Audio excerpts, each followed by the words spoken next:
daughter is fantastic, is the short answer to that. So she came to us as a baby, having not had a good start in life. You know, she was 16 months old when she got to us. She'd been pretty deprived up until then. And she was also born before there was a right to go to school. So the law changed when she was 4, and we set up special schools, but it was really daycare. She didn't get any education. She was just segregated into a special school and then a day service. So I was very worried about, you know, what she was going to do as an adult. But when she had the opportunity at 21, 22 to move to that kind of supported living where she had a key to her own door, she was in a house with a number of other people, but they all had their own rooms. The first thing she demonstrated so clearly was how important that private space was, that she could lock a door and it was up to her whether anybody went into her room or not. So she was beginning to get some control over her life. She then met a boyfriend and her life was completely transformed. She's been out 4 and 5 days a week the whole of her adult life. She's been out somewhere to college classes, to work, paid work, unpaid work, socialised in the community, gone out with her friends. She lives with a partner in a flat. I mean, she's led a pretty ordinary life, okay, beyond our wildest dreams of what she would have been capable of. Having Down syndrome, this extra chromosome does not affect all babies in the same way. There's a very wide range of outcomes. Some have heart defects, some don't. I mean, we don't understand the fact that in fetal development, it doesn't affect every child the same way. And there's a whole range of cognitive delay, different levels of difficulty. And Roberta would have certainly been pretty delayed. She didn't walk till she was 4.5. She didn't say anything till she was 5, okay?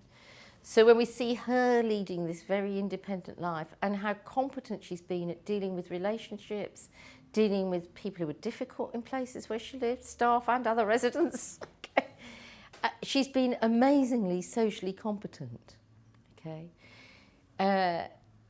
So don't underestimate. So you can see why I start off by saying we're incredibly proud of her, and don't think we necessarily contributed a lot to this other than that ordinary social life. She went everywhere with her brother and sister. We were pretty determined that she could go everywhere.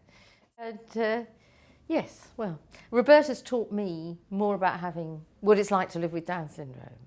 Now, obviously, I've learned a lot with my professional hat on, but she's the one who really made us stop and think that, you know, she was capable of very much more, but you had to stop thinking about developmental delay and mental age, and wasn't going to get you anywhere. Yeah. And to recognise this social and emotional need to be like everybody else. I mean, basically social emotional needs like everyone else. And my mother said to me, when we were growing up, people talked about adults with Down syndrome as Peter Pan people. They never grew up. And of course I said, well, of course they didn't, because nobody let them. But that's still the same. You learn who you are by how people treat you. And of course, if we continue to treat people like children, and we are still doing it, it's still an uphill issue to change people's way of thinking. So she's been fantastic as an adult and a fantastic role model, because of course we've written about her, I give talks, I show pictures of her life to encourage other people to see what's possible.